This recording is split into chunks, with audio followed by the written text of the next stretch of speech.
Bonjour et bienvenue sur cette partie importante de notre formation Initiation à la comptabilité qui vous permet ici de devenir autonome dans la gestion de votre comptabilité en ce que vous serez à même, n'est-ce pas, de traiter vous-même les opérations courantes de votre entreprise. Donc, ces opérations, de quoi s'agit-il? On verra par exemple comment enregistrer la taxe sur la valeur ajoutée, ensuite les opérations courantes d'achat, de vente, les opérations ayant un caractère financier, les encaissements, les règlements. On parlera également des escomptes et puis les opérations relatives au salaire et les opérations qui portent sur les emprunts et enfin les achats d'immobilisation. On voit qu'on est quasi exhaustif dans les opérations qui vont donc avoir un impact financier et qui nécessitent tout simplement d'être enregistrées comptablement.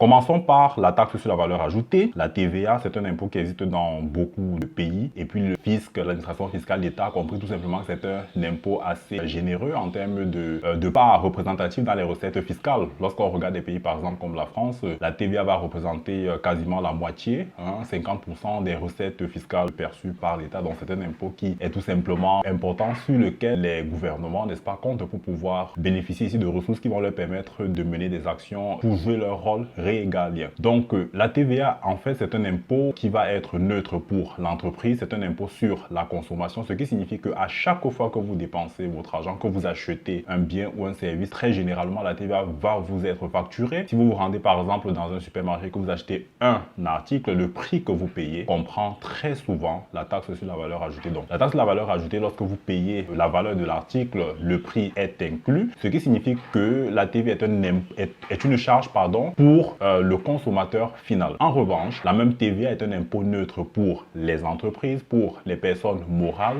Les entreprises seront tout simplement des intermédiaires dont le rôle sera de collecter la taxe sur la valeur ajoutée et de la reverser à l'administration fiscale. Sauf que ces entreprises elles-mêmes, lorsqu'elles procèdent aux achats de marchandises, de biens, de services, payent en amont auprès de leurs fournisseurs la taxe sur la valeur ajoutée. Alors pour que cette TVA ne soit donc pas une charge pour ces entreprises-là, elles vont déduire de la TVA collectée auprès de leur clientèle, la TVA qu'elles ont elles-mêmes supportée en amont lors des achats auprès de leurs fournisseurs afin de reverser tout simplement la différence auprès de l'administration fiscale. Donc tel que c'est représenté ici, on va appeler la TVA collectée auprès des clients A et de l'autre côté on a la TVA déductible, c'est-à-dire la TVA qu'on a payée auprès des fournisseurs. Si la TVA collectée est supérieure à la TVA déductible du mois, parce que c'est les déclarations en général mensuelles, on aura donc une TVA, on aura donc la différence A-B qui sera une TVA à reverser à l'administration fiscale. Le deuxième cas qui peut se présenter, c'est la TVA collectée qui est inférieure à la TVA déductible. Et puis la différence sera tout simplement un crédit de TVA. Ça arrive très souvent lorsque l'entreprise va avoir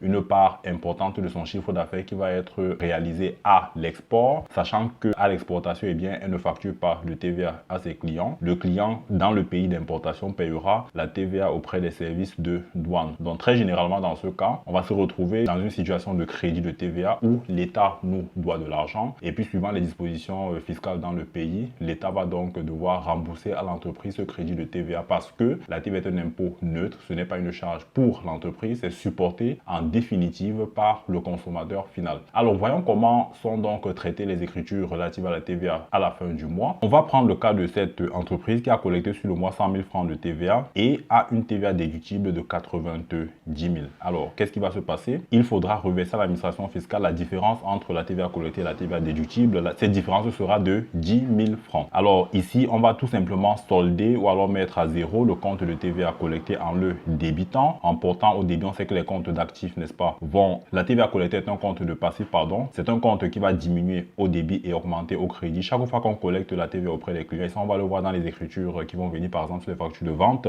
Chaque fois qu'on va donc collecter la TVA, on va créditer un compte de passif, n'est-ce pas? Et chaque fois qu'on va donc déclarer la TVA, on va devoir solder ce compte en comptabilisant au débit le total de la valeur, des valeurs portées au crédit du compte en portant cette valeur au débit du compte. C'est ce qu'on est en train de faire ici avec la TVA collectée qui est tout simplement débitée pour un montant de 100 000. Et puis la TVA déductible, on le met également à zéro en portant au crédit et bien la valeur de la TVA déductible relative au mois parce que le compte de TVA déductible c'est un compte d'actifs, c'est un compte de créance en réalité, un compte de créance vis-à-vis de l'État et qui va donc être mis à zéro en portant la valeur, le total, n'est-ce pas, des mouvements portés au débit du compte au crédit pour une valeur de 90 000. Et puis le solde qui est dégagé, le montant qui doit être reversé à l'administration fiscale sera une dette portée au crédit du compte de TVA à décaisser. Maintenant, voyons le deuxième cas, on sera en situation de crédit de TVA où on a collecté sur le mois 100 000 francs de TVA et puis on a déduit un montant beaucoup plus important, à savoir 120 000 francs. Comment est-ce qu'on va passer dans nos écritures comptables? Il s'agit tout simplement de solder le compte de TVA collecté. On sait que on va le solder dans le débitant et puis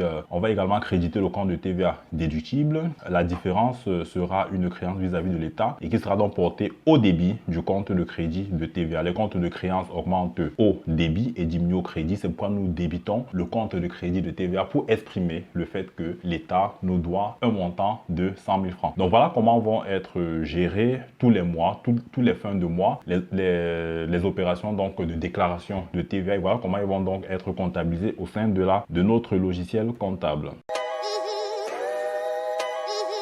Maintenant, on va passer au deuxième type d'opération courante qu'on va très souvent retrouver au sein des entreprises. Ce sera les opérations courantes d'achat. On va prendre l'exemple sur la société Conta Ltd qui va donc effectuer un achat de marchandises. C'est une librairie qui va donc vendre des livres. On a ici une facture d'achat qu'on a donc reçue, n'est-ce pas, d'un fournisseur, pardon. Et la facture va donc présenter, on a donc la facture d'achat qu'on a reçue du fournisseur et qui présente le montant hors taxe 100 000 et puis la TVA qui est facturée par le fournisseur 19 250 et puis on se retrouve avec un montant TTC de 119 250 qui représente le montant total de la facture à régler à ce fournisseur. Quelles sont donc les écritures que nous allons passer? Essayons de bien comprendre l'opération. On achète des livres, on achète donc des marchandises. Un achat de marchandises, c'est en fait une charge pour l'entreprise. Ça vient en diminution du résultat. C'est pourquoi on va débiter un compte d'achat de marchandises pour exprimer le fait qu'on a des achats supplémentaires de marchandises.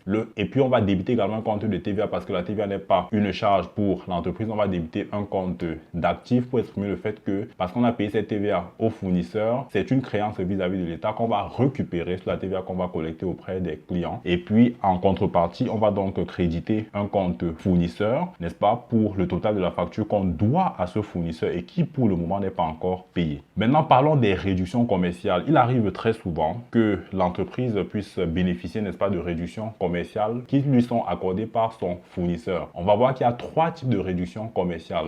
Le premier type de réduction commerciale, ce sera les rabais qui vont être accordés en raison d'un défaut de qualité. Si par exemple vous achetez des marchandises qui sont endommagées, très souvent le fournisseur va vous faire ce qu'on appelle un rabais, une réduction, parce que votre marchandise ne reflète pas exactement ce que vous attendez. C'est une marchandise qui est endommagée, qui ne remplit plus tous les critères de qualité. Le deuxième type de réduction commerciale, ce sera les remises. Les remises, c'est donc des réductions commerciales accordées en raison de la situation du client. Ce sera par exemple des remises qui vont être accordées à un client parce qu'il est fidèle, pour fidéliser le client. Ce sera des remises accordées à un client parce que en raison de son statut, c'est un étudiant ou alors c'est une famille nombreuse par exemple. Donc on peut avoir ce type de situation où on accorde ce qu'on appelle des remises. Et le troisième type de réduction commerciale sera les ristournes accordées en raison du volume d'achat important effectué donc par le client au bout d'un certain temps. Maintenant, comment est-ce qu'on va comptabiliser les réductions commerciales? Tout dépend de deux situations. Première situation, on peut avoir des réductions commerciales accordées hors facture principale. Accordées, n'est-ce pas, sur une facture d'avoir. Ce qui signifie que le client vous a acheté une marchandise à une date donnée et puis ultérieurement, vous décidez de lui accorder une réduction commerciale. Donc, le traitement de cette réduction commerciale va être différent de celui qu'on aurait pu obtenir le jour où le client achète la marchandise et puis vous lui accordez la réduction sur sa facture initiale, sur sa facture principale. Donc, voyons le premier cas où nous accordons une réduction, on va dire a posteriori, sur une facture d'avoir. Donc, voici comment se présenterait la facture d'avoir. Remise fidélité pour achat de livres, 10 000 francs. Et puis, on a la TVA, 1925, pour un total de 11 925. Comment est-ce qu'on va comptabiliser dans cette réduction commerciale? N'oublions pas que lorsque on a en face une facture d'achat, qu'est-ce qu'on a l'habitude de faire? On va créditer un compte de fournisseur pour exprimer le fait que la dette augmente et puis on va débiter un compte d'achat de marchandises et on va débiter un compte de TVA. Ici, la réduction commerciale va fonctionner exactement dans le sens contraire. Donc ici, la réduction commerciale signifie que c'est c'est plutôt le fournisseur qui doit quelque chose au client et non l'inverse. Donc si le fournisseur doit quelque chose au client, chez le client, il va tout simplement débiter le compte du fournisseur pour exprimer le fait que la dette du fournisseur va diminuer. Or, on sait que les comptes de dette, les comptes de passif, eux, ils diminuent au débit. Donc c'est pourquoi ici le compte fournisseur est débité. Et puis on va diminuer le compte de TVA déductible qui avait été débité au départ. Et puis enfin, on va créditer le compte 609 qui sera dans un compte... Bon, ici j'utilise la codification du système comptable OHADA. La codification comptable n'a pas grande importance. Le plus important, c'est de comprendre le principe, de comprendre en fait le schéma d'écriture.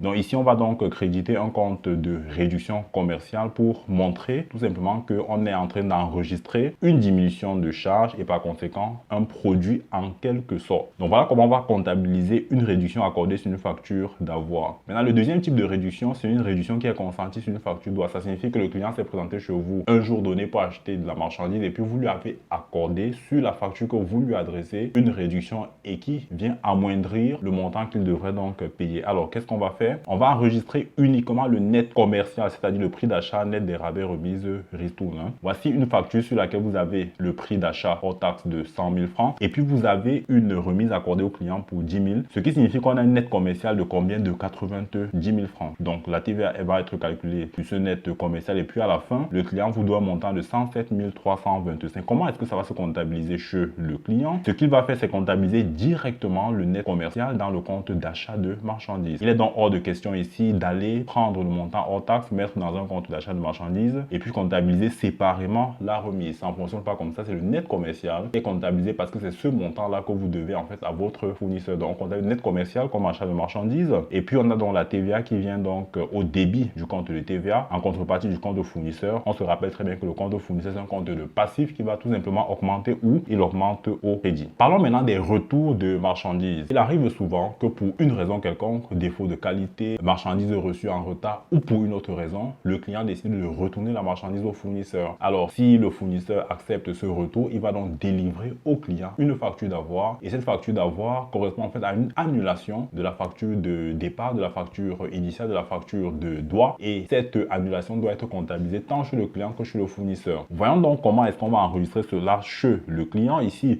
nous avons reçu un avoir du fournisseur d'une valeur de 100 000 francs avec la TVA à 19 250, ce qui porte le total à 119 250, ce qui signifie tout simplement ici que nous annulons la facture enregistrée, comptabilisée initialement. Comment est-ce qu'on va enregistrer cela sur le plan comptable? Ce qu'on va faire, c'est passer exactement l'écriture, passer le jour de l'achat dans le sens inverse. On se rappelle que le jour de l'achat, on avait crédité le compte au fournisseur pour exprimer le fait on augmentait en fait la dette qu'on avait vis-à-vis du fournisseur. On avait débité le compte d'achat et le compte de TVA déductible. Lorsqu'on procède à un retour de marchandises, on va enregistrer la facture d'avoir dans le sens inverse de la facture de droit. Alors, si on arrive dans le sens inverse, ça signifie quoi? On va donc débiter le compte fournisseur et puis créditer le compte de TVA déductible et créditer également le compte d'achat de marchandises. Donc voilà, si vous avez une situation de retour de marchandises, voilà comment ça se comptabilise. Voilà comment ça s'enregistre dans votre comptabilité. Maintenant, très souvent, on reçoit une autre facturation en dehors de l'achat de marchandises, ce sera les frais de transport. On peut se demander comment est-ce qu'on va comptabiliser les frais de transport. Ici, on va distinguer deux cas. Le premier cas, c'est un transport qui va vous être facturé sur une facture distincte par le fournisseur. Ça signifie quoi? Très souvent, il va contacter un prestataire pour faire le transport de marchandises et puis plus tard, il vous adresse une facture de transport. Cette facture de transport va se comptabiliser d'une manière légèrement distincte du transport qui est facturé sur la facture principale, sur la facture sur laquelle porte l'achat de marchandises. Donc, voyons déjà comment on comptabilise les frais de transport qui sont facturés séparément. Alors ici, on a donc un cas où le transport, on reçoit une facture de transport pour un montant de 25 000 avec la TVA pour 4 812. Alors, comment est-ce qu'on va comptabiliser cela chez nous clients? Nous sommes chez le client. Ce qu'on va faire lorsqu'on reçoit dans ce document comptable, lorsqu'on reçoit cette facture, on comptabilise dans les frais de transport dans un compte de charge parce que justement, c'est une charge. On est en train de payer pour un service qui nous a été fourni, donc c'est une charge pour l'entreprise. On va débiter le compte de charge pour une valeur de 25 000. On va également débiter le compte de TVA comme on l'a déjà eu l'habitude de le faire avec la facture d'achat. Et puis, on va créditer le compte fournisseur pour le total TTC des frais de transport. Maintenant, deuxième situation, ce sera un transport qui est donc facturé sur la facture de droit principale par le fournisseur. Il est absolument nécessaire de distinguer ici l'achat de marchandises de la valeur du transport. Les frais de transport doivent être comptabilisés séparément. Il ne faut pas globaliser et mettre le même montant dans le compte d'achat de marchandises. Il est toujours bien de faire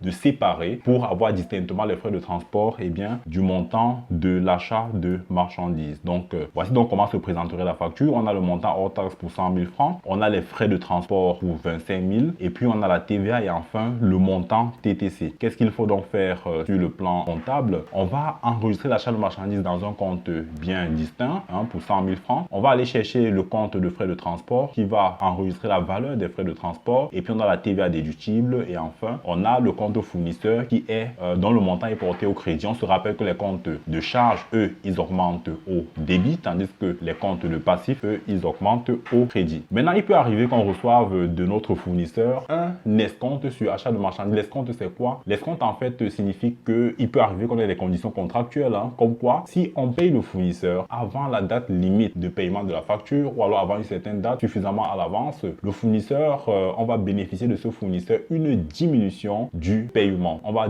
bénéficier donc d'une réduction. Ici, c'est une réduction financière qui a un caractère financier parce qu'on bénéficie de la réduction parce qu'on a tout simplement payé avec suffisamment d'avance. On lui a donc versé de la trésorerie avant la date limite à laquelle on devait payer la facture. Alors, l'escompte de règlement va donc se comptabiliser chez le client comme étant un produit financier, c'est-à-dire c'est une réduction qui va faire du bien au client. Ça va être quelque chose qui va venir augmenter le résultat de l'entreprise parce qu'on amoindrit ici la dette, n'est-ce pas, qu'on paye au final au fournisseur. Tandis que chez le fournisseur, il va comptabiliser cela comme étant une charge financière. Donc ici, on est chez le client. C'est la société comptable TDI qui paye donc au fournisseur 2 semaines avant la date d'échéance de la facture et bénéficie contractuellement d'un escompte de règlement de 5 000 francs. Alors, comment est-ce qu'il va comptabiliser cet escompte? On va donc débiter le compte fournisseur pour 5 000 et créditer le compte d'escompte obtenu pour une valeur de 5 000 francs. Donc, on voit que le compte de fournisseur diminue au débit et puis le compte d'escompte qui est un compte de produit, lui, il augmente au crédit.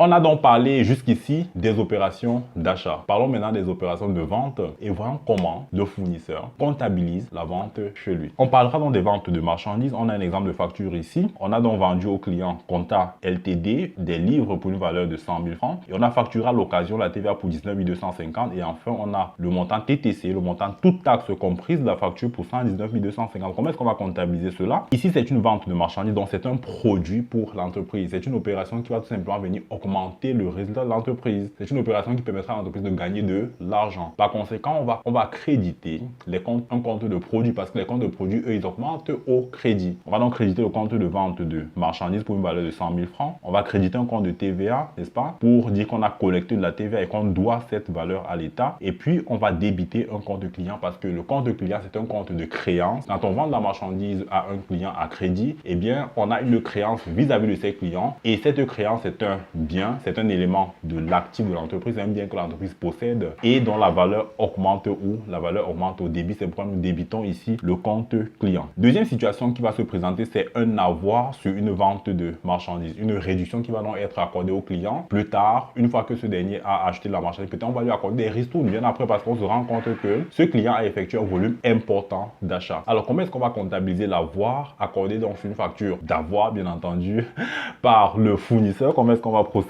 On a ici un exemple de facture où on a donc accordé à notre client une remise de fidélité pour achat de livres pour 10 000 francs. Avec la TVA, ça me donne un montant global de remise de 11 925. Qu'est-ce qu'il faudra faire? On va donc débiter, n'est-ce pas, un compte de réduction commerciale, 10 000 francs, débiter le compte de TVA collecté pour annuler en quelque sorte la TVA collectée partiellement, n'est-ce pas, du fait qu'on accorde la remise au client. Et puis, on va créditer le compte client parce qu'on a la créance client qui va donc diminuer étant donné qu'on lui accorde des réductions commerciales, une réduction, une remise accordée donc aux factures. La deuxième situation qui peut se présenter, c'est que on accorde la réduction au client sur une facture droit, sur la facture initiale, sur la facture principale remise donc au client. Voici donc comment pourrait se présenter cette facture. On a les livres qui sont vendus, mais parce que c'est un client qui est fidèle, un client qui est régulier, on veut donc encourager ce client à faire des affaires avec nous. On lui accorde une remise de 10%, ce qui fait qu'il nous doit un net commercial de 90 000 et puis on a la TVA et enfin on a le total, toute taxe comprise. Comment est-ce qu'on va comptabiliser cela dans notre comptabilité, dans les comptes de vente? Qu'est-ce qu'on va mettre? On ne mettra pas le montant hors taxe que voici, on mettra plutôt le net commercial, n'est-ce pas? C'est pourquoi ici on va créditer le compte de vente de marchandises pour 90 000, on va créditer le compte de TVA collecté et on va débiter le compte client pour exprimer le fait que ce client nous doit de l'argent. C'est une créance qui va donc augmenter au débit. Il peut arriver qu'il y ait un retour de marchandises,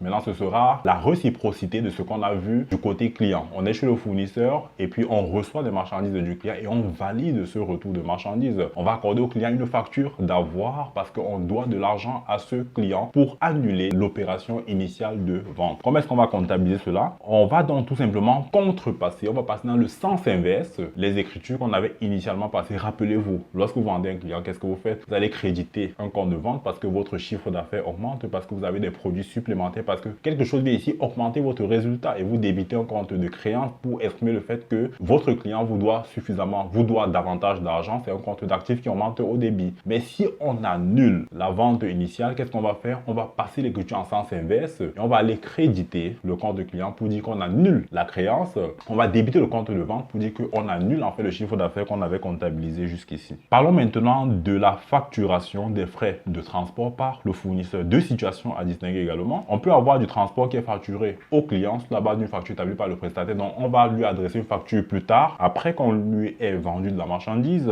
Et la deuxième situation qu'on va voir, c'est des frais de transport facturés sur la facture de doigt. Alors pour ce transport facturé donc séparément sur une facture établie par le prestataire, qu'est-ce qu'on va faire? On va créditer, puisque c'est un produit pour nous, c'est quelque chose qui vient augmenter nos produits, augmenter notre résultat. On va créditer un compte de produit transport facturé pour 25 000. On va également créditer la TVA pour dire qu'on doit de l'argent à l'État sous réserve que on va donc déduire la TVA récupérable. Et puis on va débiter le compte client pour exprimer le fait qu'il y a une créance supplémentaire que ce client nous doit. Deuxième situation, c'est le transport facturé sur la facture de doigt. Maintenant, ce qu'il faut faire, c'est distinguer dans les comptes de produits qu'est-ce qui est vente de marchandises et qu'est-ce qui est transport facturé. C'est absolument important pour pouvoir ensuite analyser les opérations de l'entreprise, analyser son chiffre d'affaires, comment il est constitué, faire la part des choses entre le chiffre d'affaires, les ventes et les produits accessoires. On a donc cet exemple de facture ici où on a les livres qui sont facturés et puis on a le transport facturé également. Comment est-ce qu'on va comptabiliser cela? On va donc débiter le compte client pour dire que les créances clients augmentent au débit. On va créditer le compte de vente de marchandises pour une valeur de 100 000 francs. Mais on va également prendre la peine d'aller créditer un compte de transport facturé pour 25 000 et puis on va créditer également la TVA collectée. Donc les comptes de produits, on sait qu'ils augmentent au crédit et puis les comptes de créances, les comptes d'actifs vont donc augmenter au débit. Maintenant, on a parlé des opérations d'achat, assez facile. Les opérations de vente, assez faciles également à comptabiliser. Ça, c'est très évident. Maintenant, les opérations financières. Et pour commencer avec les opérations financières, on commence par les opérations d'encaissement. Alors, on peut encaisser de l'argent parce qu'on a reçu un chèque d'un client, parce qu'on a reçu un virement bancaire, parce qu'on a reçu de l'argent par mobile money, ça on en voit de plus en plus, ou parce qu'on a reçu l'argent depuis une carte bancaire, etc., etc. Mais quelles que soient ces opérations, elles vont se comptabiliser de la même manière. L'encaissement est un encaissement. L'encaissement vient augmenter la trésorerie de l'entreprise. L'encaissement vient augmenter donc la trésorerie et par conséquent un compte d'actifs. On sait que les comptes d'actifs augmentent au débit. L'encaissement vient forcément diminuer une créance et on sait que les comptes de créance qui sont des comptes d'actifs diminuent au crédit. Donc ici on va voir un exemple. On a donc reçu un virement d'un client pour une valeur de 119 250. Alors qu'est-ce qu'on va faire? On va débiter le compte banque pour exprimer le fait que les avoirs de l'entreprise dans son compte bancaire vont augmenter pour une valeur de 119 250 et puis le compte client qui est un compte de créance, qui est un compte d'actifs, va lui diminuer au crédit pour une valeur identique, 119 250. Maintenant, les opérations de paiement, cela signifie qu'on va payer les fournisseurs, de même qu'on peut recevoir des clients, des virements, des chèques, des encaissements à l'espèce ou alors un paiement par carte bancaire. On va utiliser les mêmes canaux, n'est-ce pas, pour pouvoir payer nos fournisseurs. Ça peut se faire par chèque, par virement, par carte bancaire, par espèce, par mobile money, etc. Mais toujours est-il que le principe est le même. Quand on paye un fournisseur, cela signifie tout simplement que la dette qu'on a vis-à-vis de ce fournisseur va diminuer. On sait que le compte fournisseur est un compte de dette, c'est un compte de passif, c'est un compte qui va par conséquent, parce que c'est un compte de passif, va diminuer ou il va diminuer au débit. Et quand on paye un fournisseur, la dette va donc diminuer, mais notre argent en banque ou alors en espèces va également diminuer parce qu'on utilise la trésorerie pour payer ce fournisseur-là. Or, les espèces, le compte bancaire, c'est un compte d'actifs qui lui, il va diminuer ou il va diminuer au crédit. Par conséquent, on va donc créditer un compte de trésorerie et on va débiter un compte de dette. Chaque fois qu'on va devoir payer, rembourser une dette, qu'on va devoir payer un fournisseur, qu'on va devoir payer l'État, qu'on va devoir payer les employés, c'est le même principe qui sera donc observé. Donc ici, on va donc régler notre fournisseur par chèque pour un montant de 119 250. C'est pourquoi on va débiter le compte fournisseur et puis on va créditer le compte banque pour dire que les avoirs en banque, eux, ils ont diminué. Parlons maintenant des opérations relatives au salaire. Lorsque on paye les salaires, très généralement, cela va se faire avec un logiciel de paye, un logiciel de gestion en fait des ressources humaines et qui va très souvent être interfacé avec le logiciel comptable de manière à pouvoir à chaque fin de mois déverser, faire un déversement, n'est-ce pas, en automatique des opérations depuis le logiciel de paye jusqu'au logiciel comptable. Et très généralement, il n'y a donc pas d'intervention de comptable en termes de passation d'écriture comptable. Mais c'est important de savoir comment cela se fait dans les logiciels, comment cela fonctionne, de manière à pouvoir analyser ces opérations par la suite. Donc, de manière générale, les charges salariales brutes vont être comptabilisées dans un compte de charge parce que les salaires qu'on paye, les appointements, la paye, c'est une charge pour l'entreprise. Tant ce qui va être payé en net aux salariés que ce qui va être reversé aux organismes sociaux, tout cela est une charge pour l'entreprise parce que l'entreprise ne fait qu'une retenue pour payer un net aux salariés. Donc, la masse salariale va donc être comptabilisée comme étant une charge au débit d'un compte.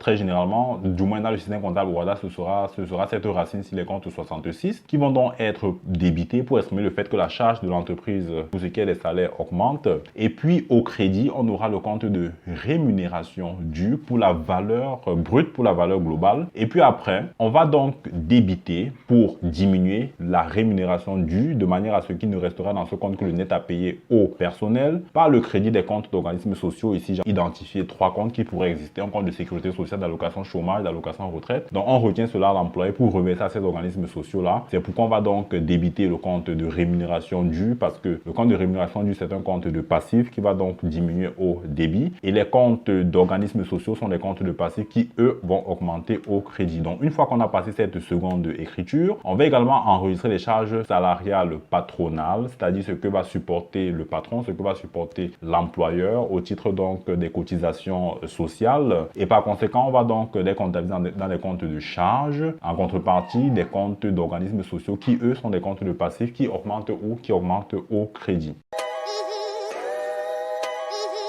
Maintenant, parlons des emprunts. L'entreprise va donc recourir à l'emprunt afin de financer très généralement ses investissements ou alors pour financer son besoin en fonds de roulement. Alors, ces emprunts-là, lorsqu'on souscrit à de nouveaux emprunts, c'est que les emprunts, c'est les comptes relatifs aux emprunts sont les comptes de passifs. C'est les comptes qui vont donc augmenter au crédit parce qu'on doit de l'argent, par exemple, à la banque, on doit de l'argent, à des obligataires, etc.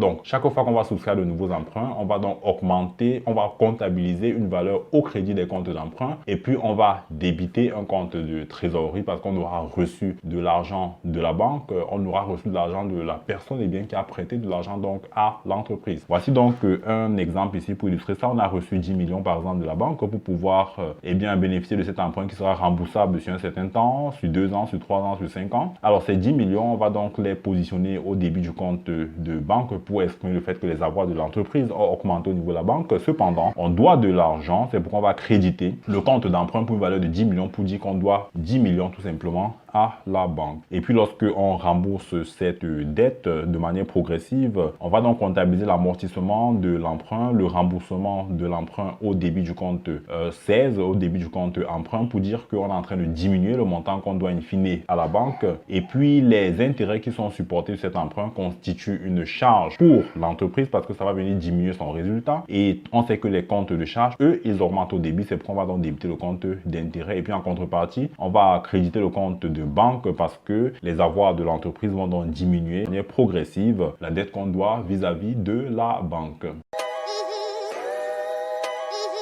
Les achats d'immobilisation, lorsqu'on a obtenu les emprunts, c'est pour financer les acquisitions d'immobilisation. Donc, chaque fois qu'on va acheter une immobilisation, comment est-ce qu'on va comptabiliser cela? Les comptes, on va distinguer ici 3 types d'immobilisation. On aura les immobilisations incorporelles, les immobilisations corporelles et enfin les immobilisations financières. Les immobilisations incorporelles sont donc des immobilisations qui sont non tangibles, que l'on ne voit pas, sont immatérielles en fait, et qui sont donc ces immobilisations-là qui ont cependant de la valeur. Les immobilisations immatérielles ont énormément de valeur. Si on parle par exemple de la marque de Coca-Cola, ça vaut des milliards et des milliards de dollars. Donc, les immobilisations incorporelles, même si elles sont intangibles, immatérielles, elles ont une réserve de valeur ultra importante. À titre d'exemple, on peut penser aux logiciels, on peut penser aux brevets, on peut penser aux marques, on peut penser aux fonds de commerce, etc. Donc, les immobilisations incorporelles, c'est les immobilisations, non palpables, qu'on ne touche pas, mais qui ont énormément de valeur. On peut également penser et lorsqu'on parle d'immobilisation, c'est important de le rappeler, c'est les actifs qui vont donc être achetés, c'est les biens qui vont être achetés dans le but d'être utilisés utilisé sur le long terme, qui dans le but d'être utilisé de manière durable, dans le but d'être utilisé pendant en général plus d'un an, pendant de nombreuses années. C'est pourquoi elle porte le nom d'immobilisation, pour dire que ça va rester longtemps au sein de l'entreprise. Et puis la deuxième catégorie d'immobilisation, ce sera les immobilisations corporelles, les immobilisations tangibles, palpables, qu'on peut toucher: un bâtiment, un terrain, une machine, un véhicule. C'est les immobilisations corporelles en ce que elles ont une substance physique et qui, comme les immobilisations corporelles, vont être utilisées sur une longue période. La troisième catégorie d'immobilisation sera des immobilisations financières. Ce sont des immobilisations qui vont donc être achetées par l'entreprise parce que ce sera soit des actions, soit des obligations. Des actions parce que l'entreprise peut posséder une part, n'est-ce pas, des titres d'une autre entreprise afin de contrôler cette société pour avoir un accès, par exemple, facilité à des approvisionnements, pour avoir accès à un nouveau marché, etc. Donc, c'est des titres qui vont être détenus à des fins stratégiques. On peut également avoir des obligations qui vont être détenues sur le long terme et qui vont donc être qualifiées d'immobilisation financière. Comment donc comptabiliser les immobilisations? Pour une immobilisation incorporelle, on va tout simplement débiter un compte d'immobilisation incorporelle, comme c'est le cas ici pour un logiciel qui est donc acheté par l'entreprise et qui vient donc augmenter la valeur des actifs de l'entreprise. On va donc porter au débit du compte de logiciel la valeur correspondante, ici 1 million. On va débiter le compte de TVA et créditer un compte de fournisseur d'immobilisation. Pour une immobilisation corporelle, on va tout simplement débiter un compte d'immobilisation corporelle pour exprimer le fait que l'entreprise a une immobilisation corporelle supplémentaire. Or, les comptes d'IMO sont des comptes d'actifs qui vont tout simplement augmenter au débit. C'est le cas ici, par exemple, d'un terrain qui est acheté pour 10 millions par l'entreprise.